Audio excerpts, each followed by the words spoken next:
ketidakadaan surat nikah atau kehilangan surat nikah seseorang itu kan ada dua hal.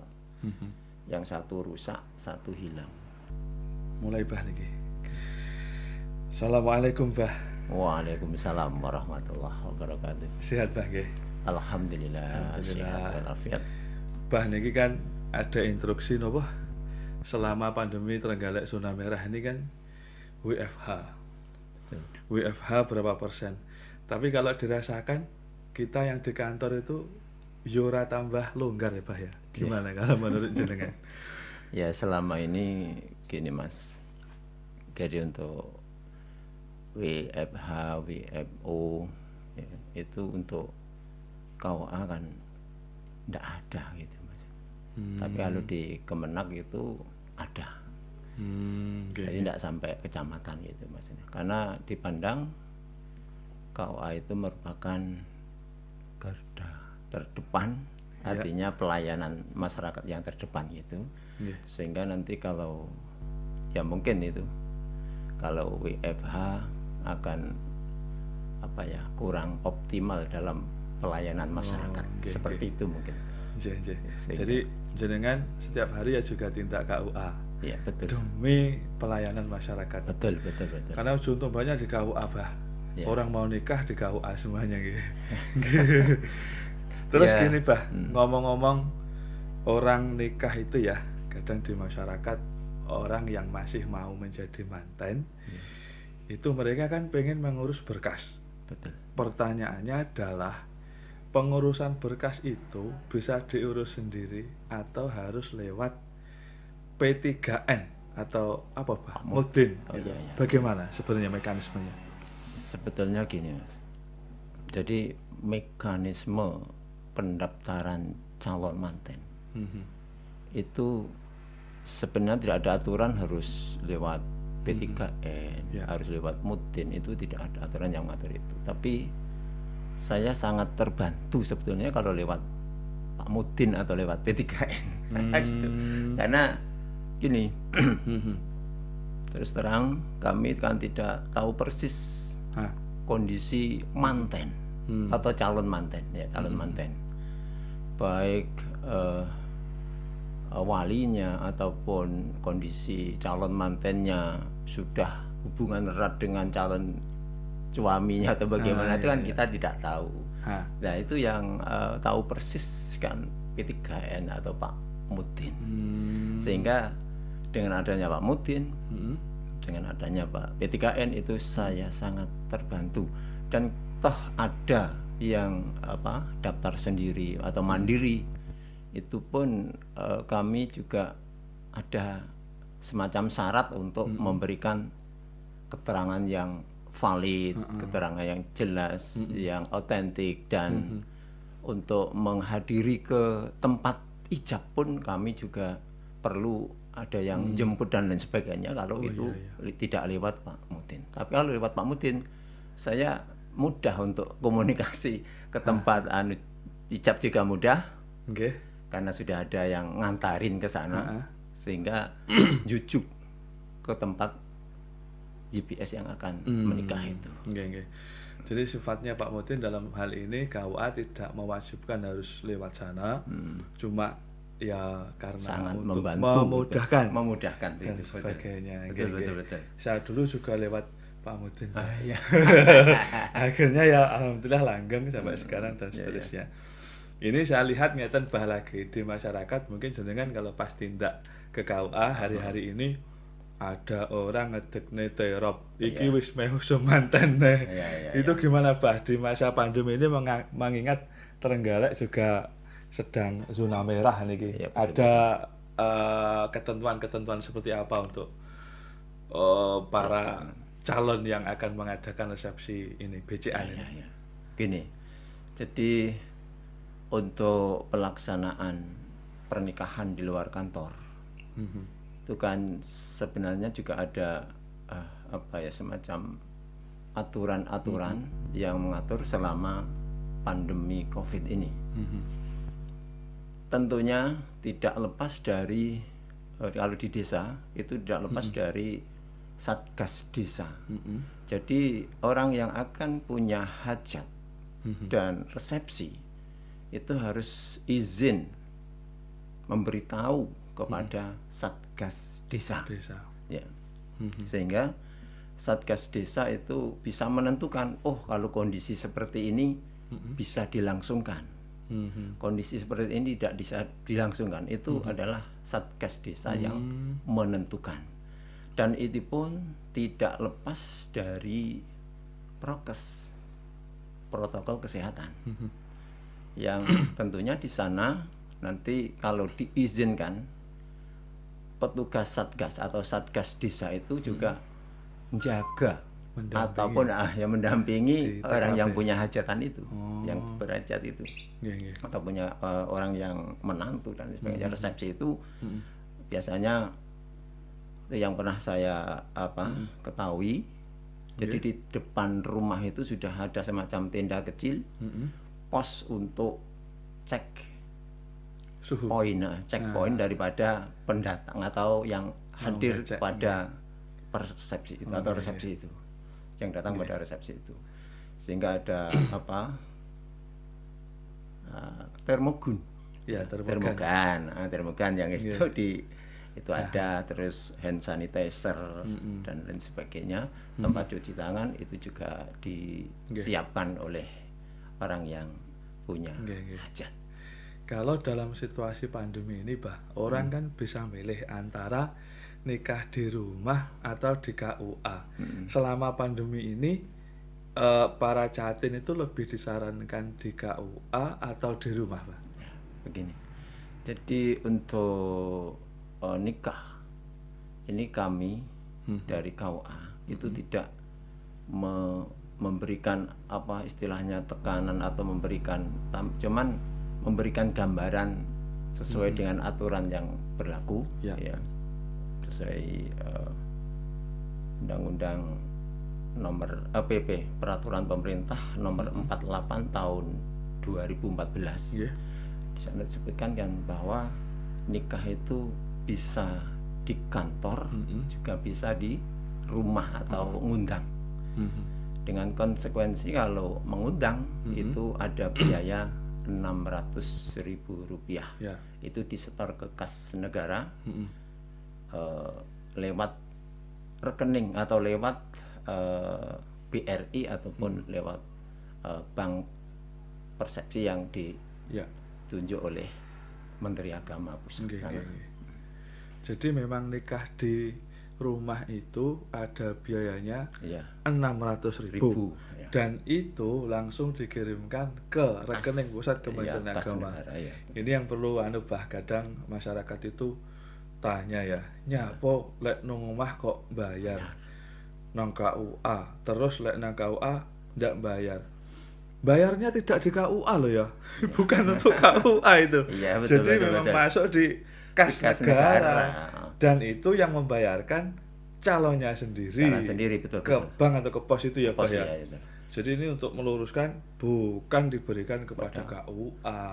Memang gini Mas, saya juga sering dengar, bahkan sering dapat pertanyaan-pertanyaan atau omong-omongan itu, wah Pak Naib kalau semanten ini ya panen ya gitu. Padahal kan tidak seperti itu. Berat itu Pak. Iya. Jadi asumsi masyarakat itu memang perlu ada klarifikasi, ada pelurusan. Jadi saya sebagai tugas dari KUA itu tidak pernah menerima apapun itu dari orang yang ngundang dan lain sebagainya itu untuk transport misalnya kan tidak pernah. Itu tidak pernah. Jadi memang asumsi masyarakat atau sebagian masyarakat itu punya asumsi, wah 600.000 itu kan ke KUA itu. Padahal kan tidak seperti itu. 600.000 itu disetor ke kas negara, rekening milik milik Kementerian Agama Pusat. Yang disebut dengan PNBP. pendapatan negara bukan pajak. Nah, itu PNBP. Nah, itu. Pendapatan negara bukan pajak. Iya. Jadi orang nikah tidak dipajaki loh, Pak. Oh, enggak. Bukan itu kan, bukan pajak ya. Bukan pajak ya, Okay. tapi itu memang biaya pencatatan pernikahan sesuai dengan PP nomor 48 tahun 2014. Nah, itu. Saya ingat tahun-tahun ini, ada PP atau UU atau apa namanya. Kemarin kalau tidak salah ada perubahan Undang-Undang nomor 174 dirubah ke 2019 itu nopo niku, Pak? Wah, ini. Nggih. Jadi itu titik beratnya atau titik fokusnya. Itu perubahan Undang-Undang nomor 1 tahun 74 ke Undang-Undang nomor 16 tahun 2014. Tahun 2019 maaf. Jadi Undang-Undang nomor 16 tahun 2019 itu merupakan perubahan daripada Undang-Undang nomor 1 tahun 74. Nah, titik fokusnya itu adalah pada usia catid, usia calon manten. Yang di Undang-Undang nomor 1 tahun 74 calon suami itu kan usia 19 tahun minimal. Calon istri minimal 16 tahun. Itu Undang-Undang nomor 1 tahun 74. Ya. Sedangkan pada Undang-Undang nomor 16 tahun 2019 itu usia calon suami dan calon istri sama, itu minimal 19 tahun.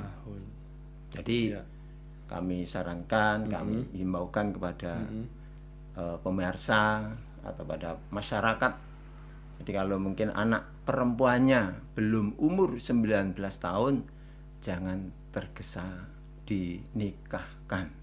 Karena itu kalau terpaksa misalnya dinikahkan itu kan harus ada dispensasi atau izin dari PA untuk nikah yang kurang 19 tahun. Ya. Kita mengacu pada undang-undang terbaru, Pak ya. Iya, laki perempuan 19 tahun.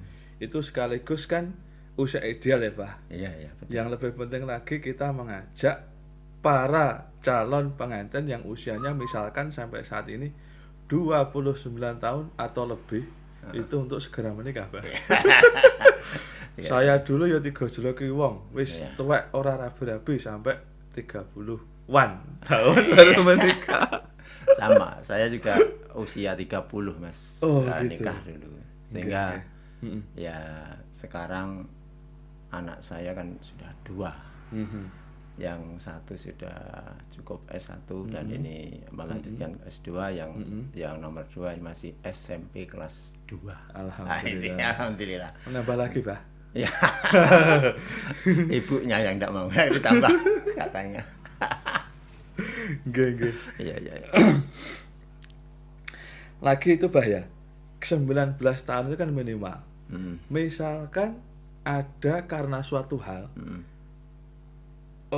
belum 19 sudah terjadi suatu hal yang dia mengharuskan untuk menikah. Niku mungkin hamil misalnya. Iya. Cara lahire ngoten. Iya. Jadi pripun niku? Ya, itu karena keterpaksaan.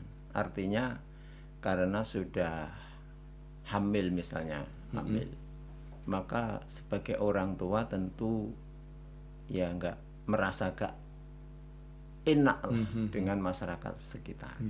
Sehingga mau ndak mau walaupun kurang 19 tahun ya mau nikahkan. Namun dari aturan itu tentu harus dipenuhi kalau mau nikah yang di bawah 19 tahun itu harus ada dispensasi dari pengadilan agama atau PA.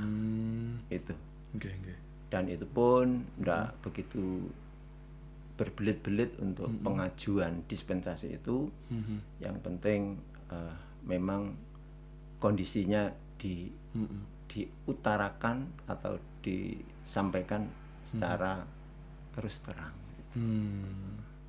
Dan kejadian itu sampai sekarang masih ada ya Pak? Ya Pak, tetap ada. Ya, kita harapannya kita kan itu. Ditambah media sosial semakin kesini. Lagi niku Pak, orang yang sudah ini mungkin jadi guyon lah di dunia maya itu. Orang yang kehilangan surat nikah, apakah dia harus menikah lagi? Itu sak tenane pripun? Misalkan surat nikah atau buku nikah itu hilang atau karena suatu hal lali nyeleh pas butuh buat apa? Wes pokoknya ndak temu wes digoleki. Itu mekanismenya seperti apa? Untuk nyari seperti apa? Jadi ketidakadaan surat nikah atau kehilangan surat nikah seseorang itu kan ada dua hal. Yang satu rusak, satu hilang. Gitu kan? Ada dua macam itu, rusak dan hilang. Nah, kalau rusak itu akan lebih memudahkan mencari duplikat. Kalau rusak. Karena tidak harus cari kehilangan ke polisian dan lain sebagainya. Cukup membawa yang rusak itu ke KUA, terus nanti KUA membuatkan duplikat sesuai dengan permintaan yang minta duplikat itu. Selanjutnya yang kedua, hilang. Jadi kalau hilang ini juga harus menunjukkan bukti kehilangan. Bukti kehilangannya adalah surat kehilangan dari kepolisian. Dari kalau tingkat kecamatan dari polsek itu nanti ada surat kehilangan yang tentunya sebelum itu prosedurnya ya dari desa, surat keterangan dari desa untuk mencari duplikat. Terus nanti di KUA dicarikan di register, mungkin dicari nomor dan kapan nikahnya, lalu dicantumkan di keterangan dari desa tadi, dibawa ke polsek. Nah, polsek memproses, jadi ganti surat kehilangan. Dan nanti YBS yang cari duplikat itu nanti kembali lagi ke KUA untuk dicetakkan atau dibuatkan duplikat. Buku nikah baru. Oh, ngoten. Lain lagi kalau ingin buku nikah baru tadi harus nikah lagi. Itu lain lagi. Buku nikahnya mungkin Mas Heri kalau pengen buku nikah baru ya bisa itu. Ya. Tapi gini Pak, sejauh ini kalau KUA Gandusari ini mungkin pengalaman jenengan Pak. Pernah nggak Pak menikahkan satu laki-laki langsung dua gitu? Belum ya? Belum pernah. Jadi selama saya di Gandusari yang sudah 2 tahun ini, kalau dihitung saya per Januari 2019, sekarang sudah Januari 2021, itu belum pernah menikahkan satu laki-laki langsung dua istri ya itu. Itu belum pernah. Yaitu di medsos mungkin ada yang semacam itu. Tapi kalau itu terjadi pun sebetulnya juga hal yang ndak aneh gitu sebetulnya. Secara syariat kan bisa saja. Iya, bisa saja. Berarti itu nanti di buku nikahnya istrinya 2 gitu. Bukunya 1 terus istrinya 2 gitu. Wah, itu perlu diberi contoh Pak mungkin. Masyarakat. Iya. Ya selama ini memang saya belum pernah melayani itu, Mas. Nggih. Kalau suasana belakangan ini juga Pak, mengingat situasi pandemi seperti ini, kalau pelayanan di KUA sendiri seperti apa sih Pak? Berjalan lancar atau ada kendala macam-macam? Ya. Jadi selama pandemi COVID-19 ini yang sudah hampir 1 tahun, mulai Maret dan ini sudah Januari. Sebenarnya tidak mengurangi minat masyarakat itu kalau memang dia ingin mengawinkan atau menikahkan anaknya juga tetap dijalankan kan seperti itu walaupun pandemi. Cuman teknis untuk masa pandemi ini memang kami sangat membatasi gitu Mas, sangat membatasi. Artinya membatasi, ya kami sesuaikan dengan protokol kesehatan. Misalnya kalau nikah di kantor itu yang boleh masuk ke ruang ijab atau ruang nikah itu hanya calon suami, calon istri, wali, 2 saksi. Ini 5 orang saja. ya, 5 orang, mungkin sama petugas dari KUA. Ya, dan mungkin Pak Naib. Ya. 1 dokumentasi gitu ya. Itu. Jadi 7 orang. Sebenarnya aturannya itu kan maksimal 10 orang, tapi kami membatasi itu apa? Tujuan kami adalah untuk ya meminimalisir daripada penularan virus ini. Walaupun ya mungkin dari calon pengantin, calon wali, calon saksi itu tidak terpapar, tapi mengantisipasi, jaga nih, karena virus itu kan tidak bisa kita lihat, tidak kelihatan dan lain sebagainya. Untuk mengantisipasi. Selain itu juga harus kalau sebelum masuk harus cuci tangan ataupun pakai hand sanitizer yang sudah disediakan oleh kantor, oleh KUA. Dan pakai masker, pakai sarung tangan. Nah ini adalah sesuai dengan prokes yang ada atau yang berlaku. Ya.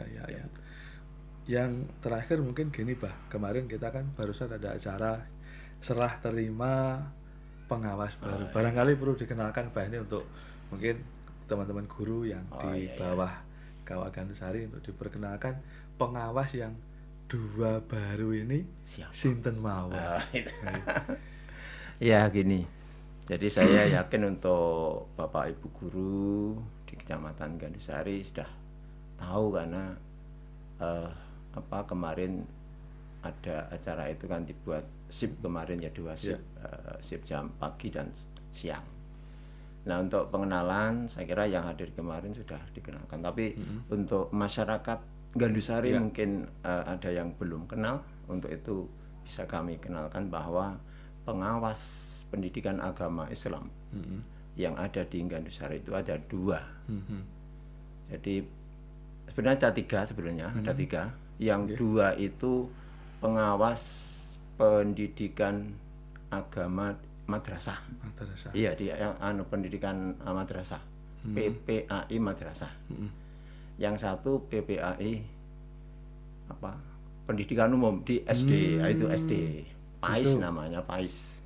PAIS dan PAI kan gitu. Ya. Jadi yang 2 itu yang yang pertama yaitu Bapak Hari Nurdi. Bapak Hari Nurdi. Beliaunya dari Kampak. Ya. Yang satunya Pak Purnama. Ini memang orang Gandusari asli, Pak Purnama. Mungkin melis ya.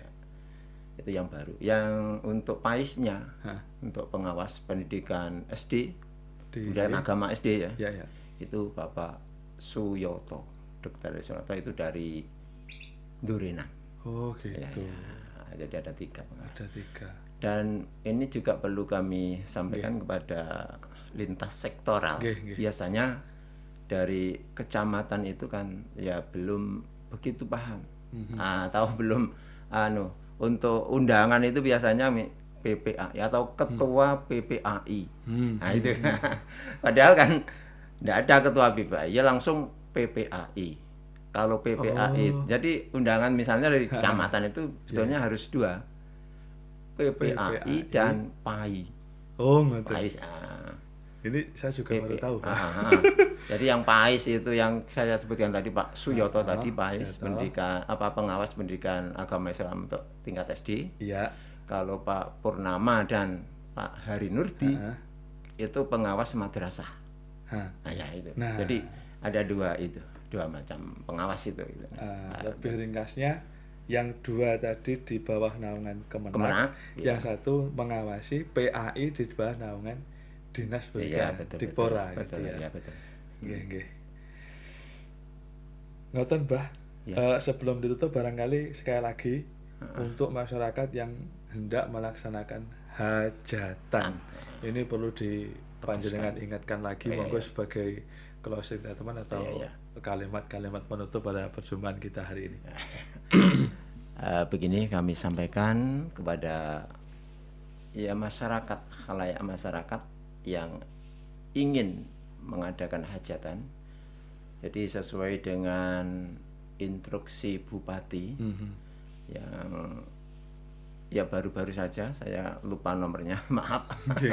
Tapi intinya di instruksi Bupati itu atau edaran surat edaran Bupati itu di sana ada pembatasan PPKS apa itu ya, PPKM. Iya iya PPKM. Nah itu PPKM, pembatasan kegiatan masyarakat. Nah, ya. itu kan di sana disebutkan bahwa masyarakat yang khususnya untuk berhajatan itu mohon untuk memperhatikan protokol kesehatan, ya. Dan apabila terpaksa mengadakan resepsi, maka undangan atau itu lihat kapasitasnya. Ya. Jadi kalau ruangan itu misalnya kapasitasnya 200, maka yang boleh hadir pada saat itu adalah 30 orang. Hanya berapa persennya gitu, hanya berapa persennya itu. Jadi 30 orang, 30 orang. Untuk ya ini semua untuk mengantisipasi karena di Kabupaten Trenggalek akhir-akhir ini pandemi COVID atau virus COVID itu pemaparannya atau penularannya sangat signifikan, meningkat. Sehingga sekarang sudah masuk zona merah. Ya kita berharap dan berdoa semoga pandemi ini segera diangkat oleh Allah. Amin. Sehingga masyarakat Trenggalek khususnya itu akan menjadi masyarakat yang sehat, bebas dari COVID. Nah, amin. Ini doa kita seperti itu. Kirang langkung cek Abah. Iya, gitu. Wonten malih ingkang badhe dawaken. Sampun ya. Nggih. Para pemirsa yang berbahagia, yang bersama kita pada kesempatan hari ini adalah Bapak Dahir. Beliau adalah Kepala Kantor Urusan Agama Kecamatan Gandusari. Matur suwun bahrawipun. Kapan-kapan dipun sambung malih. Oke. Assalamualaikum warahmatullahi wabarakatuh. Waalaikumsalam warahmatullahi wabarakatuh.